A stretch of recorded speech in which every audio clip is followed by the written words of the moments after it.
O Brasil registrou neste domingo 278 mortes por Covid-19 nas praticamente 24 horas, o menor número desde 13 de dezembro. O total de óbitos chegou a 579.330 desde o início da pandemia. Estamos com a segunda média de mortes por Covid-19 mais baixa do ano. O índice chegou a 679 óbitos dia na última semana. E tomar a primeira dose da vacina, 60,53% da população, e a segunda dose ou dose única, 28,3% da população brasileira. A gente vai falar sobre a pandemia com a Lúcia Souto, pesquisadora da Fiocruz, médica sanitarista, presidenta do Centro Brasileiro de Estudos da Saúde, o CEBS. Oi, Lúcia, bom dia, prazer em recebê-la. Oi, Malu, bom dia, tudo bem? Tudo indo, né? Tudo indo, caminhando, né? Vamos caminhando. Caminhando e lutando, e lutando. E, Lúcia, vamos lá, ó, na semana passada, a Fiocruz divulgou um estudo, né, sobre o real número de mortos, né, registrados no ano passado. Oficialmente foram 194.949 vítimas, mais uma revisão de dados represados do ano passado apontou para 230.425 óbitos no período, portanto, 18% a mais. Bom, são vários os problemas que explicam essa subnotificação, né, Lúcia? Exatamente, porque o processamento desses dados, fora o primeiro grande problema que eu vou ressaltar, é o Ministério da Saúde ter feito um apagão de dados e um apagão de informações. Então, desde o processo todo da pandemia, quem está fazendo um serviço ao público é exatamente o CONAS em parceria com o consórcio de imprensa, para poder realmente divulgar isso que é vital. A informação é direito, é um direito democrático e é até um direito humano de todos nós, principalmente no contexto dessa pandemia, termos acesso à informação.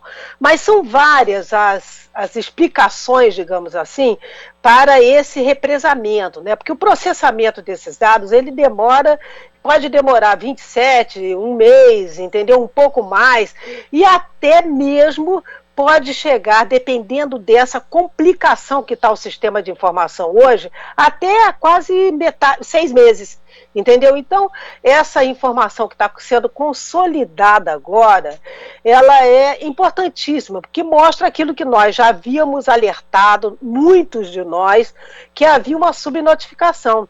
E isso essa é para além da subnotificação, é o próprio processamento dos dados notificados, que tem essa demora para serem consolidados. Outro aspecto é o da subnotificação, que persiste ao longo desse período todo de pandemia. Quer dizer, então são duas questões simultâneas. Uma é o processamento daqueles casos notificados, que é esse que a Fiocruz está trazendo, que são dados que demoram mesmo para ser processados, alguns estão demorando mais por conta dessa completa irresponsabilidade, já até que está esgotando você falar da irresponsabilidade do Ministério da Saúde, né? Que é a primeira vez que o Ministério da Saúde faz esse apagão de informação, só na ditadura militar. Eu sempre ressalto isso, que foi com relação à epidemia da meningite, né? Então, e para além disso, a questão da própria subnotificação, porque o Brasil rastreia poucos casos, então há muitos casos que estão invisibilizados, são subnotificados mesmo, né? Certo. E, Lúcia, o estudo revela também que as pessoas que mais morreram foram trabalhadores dos setores de produção e bens de serviço, 22%, do comércio, 18%, e apenas 2% de trabalhadores da saúde, né? Bom, como diz a própria pesquisa, tá aí, esses estudos, esses dados expõem aí a desigualdade social no país, né, Lúcia? Expõe radicalmente essa desigualdade, né?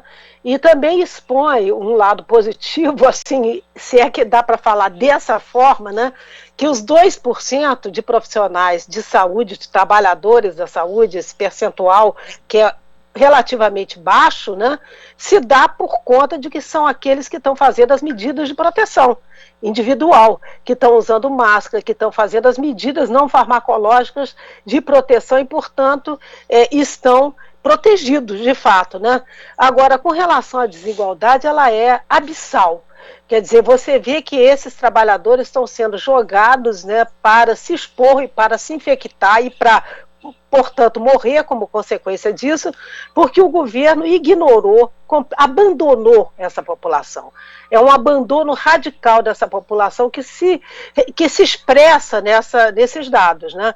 De você ter 22% de profissionais que estão na área do trabalho aí, dos trabalhos e serviços, né?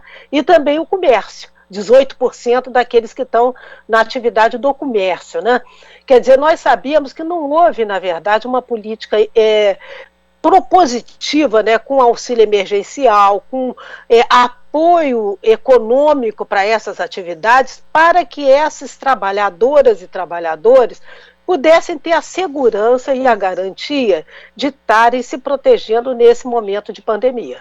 Exato, e são trabalhadores que pegam ônibus, que pegam metrô, não é? E eu fiquei sabendo outro dia, até queria comentar contigo, Lúcia, da possibilidade de uma pesquisa, né, dentro do metrô, né, de uma pesquisa, enfim, em relação ao que está acontecendo, como é que esse campo viral, quais são os dados, né, desses estudos dentro de metrô e, enfim, a pessoa que me contou disse, olha, é muito difícil fazer porque a gente precisa da autorização, né, das autoridades, enfim, dos governadores, e existe estudo, Lúcia, pelo menos até agora a gente não viu nenhum estudo em relação a essa questão dentro dos metrôs. Seria importante, né, uma análise sobre isso.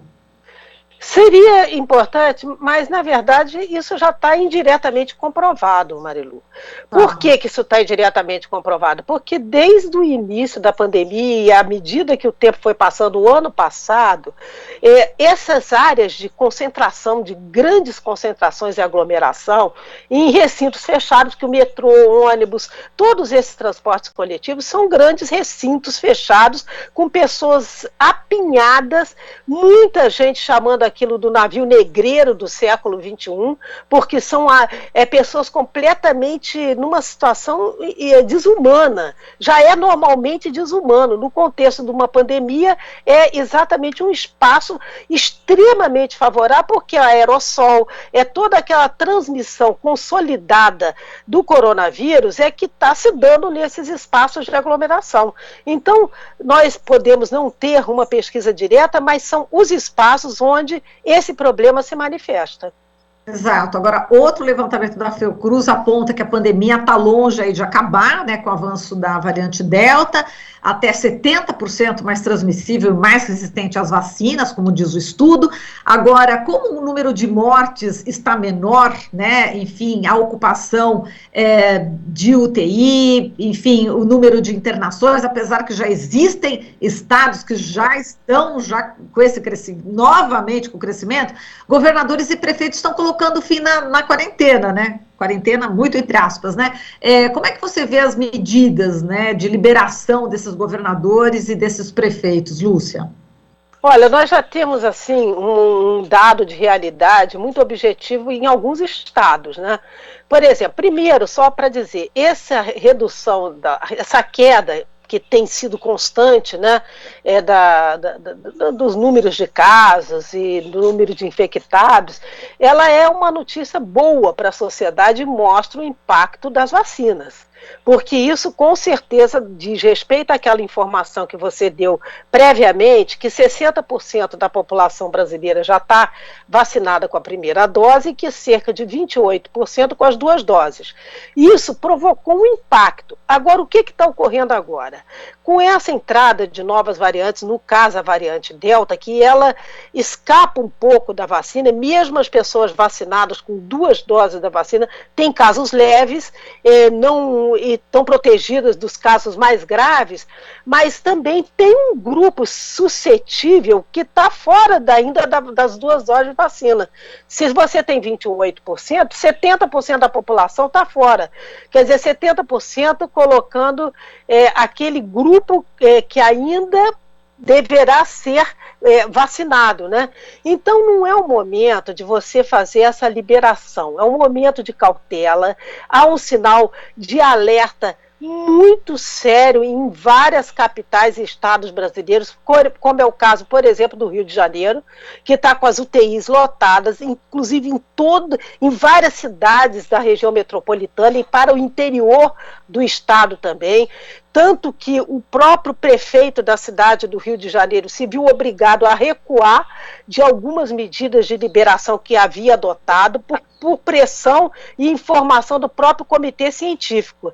Então, acho que, da mesma maneira, o tempo inteiro, o que a gente vem colocando? Para fazer essa liberação gradual, você tem que estar, com um lado, com os indicadores muito objetivamente amarrados por zonas, por regiões, por áreas, para que essa liberação ela seja uma liberação cientificamente ajustada para o número de casos, para o risco que a população está submetida, para que a gente possa construir, e isso nós temos ferramentas para tal, uma liberação bastante objetiva em cima da realidade. Quer dizer, os cientistas tentam, né? Os cientistas estão aí com os dados, mas tem, enfim, chefes de executivo que não estão ouvindo os cientistas novamente. Tem aí o 7 de setembro, feriado prolongado, né? Exatamente, eu acho que isso tem sido uma constante nessa batalha, né, desde o início da pandemia no Brasil. Quer dizer, principalmente esse crime completo de responsabilidade do governo federal e muitos governos estaduais pressionados, e é até compreensível, né, por a demanda da população, pela chamada demanda econômica, mas porque também o Brasil não se organizou para fazer o apoio a essas atividades, que algumas cidades brasileiras foram exemplares. Uma delas é Araraquara, que houve uma reunião, eu sempre gosto de citar esse exemplo, porque o que aconteceu com o prefeito Edinho Silva, lá de Araraquara? Ele sempre diz que o lockdown lá foi um pacto social, uma conversação, um conversatório da cidade inteira com os segmentos empresariais, porque Araraquara é uma cidade muito dinâmica, é uma cidade industrializada, quer dizer, não é também uma cidade pequenininha. Então, esse exemplo, como outras cidades, Niterói, no Rio de Janeiro, e outras cidades brasileiras, mostram que é viável você fazer essa pacto social da cidade, do estado e do Brasil, para que a gente possa estar assegurando a gente transitar por essa pandemia de uma maneira a mais protetiva possível para a vida e para a saúde da população, porque interessa a todo mundo. Quem quer preservar sua vida, a vida da comunidade, precisa compreender um legado já objetivo dessa pandemia, que esta pandemia mostra claramente que não há saída individual, que a gente vai ter que ter. Uma das coisas mais efetivas é o comportamento das pessoas. E esse comportamento das pessoas, ele foi o tempo inteiro bombardeado por essa comunicação nociva, essa comunicação que eu venho chamando de tóxica, que divide a população, que desorienta a população. Então, é uma coisa muito simples da gente fazer, depois de tanto tempo de vivência e sofrimento, como é que a gente pode estar nos organizando com essa mudança de comportamento comunitária, coletiva, que possa realmente assegurar um desempenho muito mais robusto do Brasil frente a essa pandemia. Quer dizer, a gente não está no momento de liberar todo mundo. Quer dizer, e essa liberação também não é igualmente distribuída pelo Brasil. Você tem lugares que estão com uma situação X epidemiológica, os casos. Quer dizer, em cima daquelas informações é que você vai organizando este processo e volta de novo, fecha e abre. Isso também tem sido uma coisa já aprendida nesse processo da pandemia. Você não pode ter regras que são estabilizadas. Agora é o momento de liberar, de tirar a máscara. Agora mesmo, por exemplo, nos Estados Unidos, que o Biden tinha apontado a tirada das máscaras, voltou atrás. por conta da variante Delta. E outros países do mundo, a mesma coisa, mostrando o quê? Que essa liberação ela tem que ser feita conjugada e baseada nas informações e nos indicadores que a gente vem produzindo de quê? De óbitos, indicadores de internação e o rastreamento dos casos. Quer dizer, então, é importante a gente trabalhar com dados, com indicadores, para informar em que estágio a gente está e como a gente pode fazer essa liberação de uma forma responsável, segura, protegendo a vida e a saúde da população.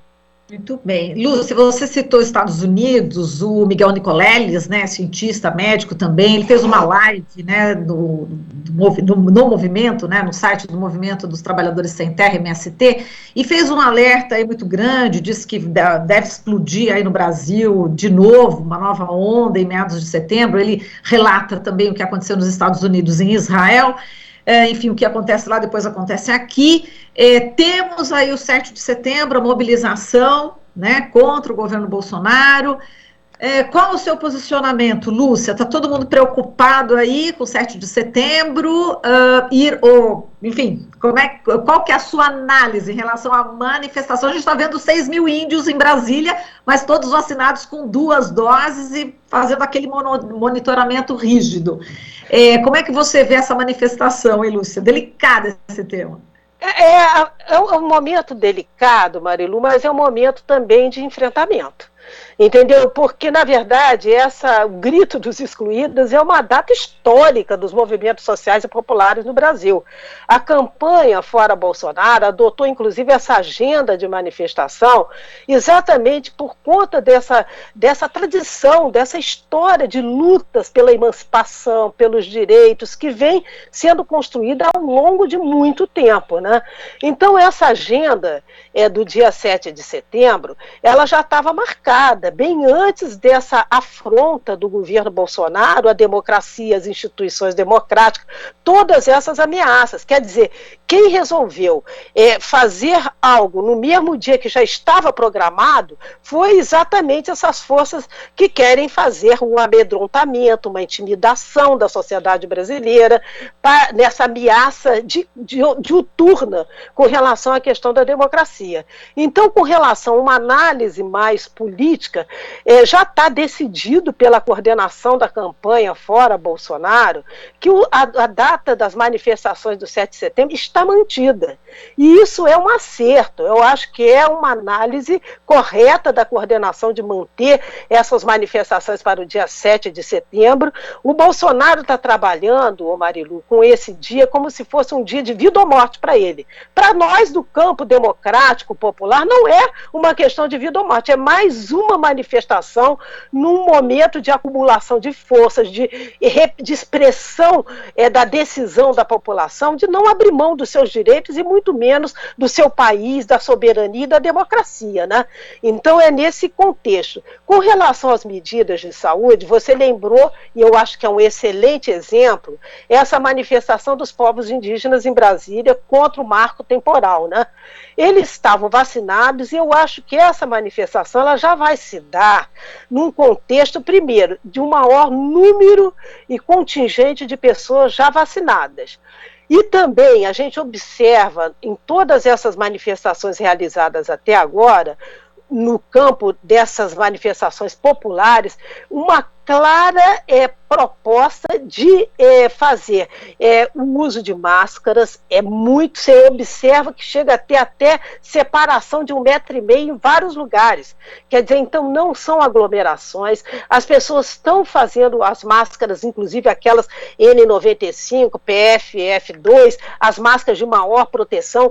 Aquelas pessoas que não conseguem comprar, está sendo distribuída pelas entidades e pelos movimentos essas máscaras de maior proteção antes da ida para a manifestação, o uso do álcool gel. Quer dizer, há muita responsabilidade na construção dessas manifestações e será assim também no 7 de setembro.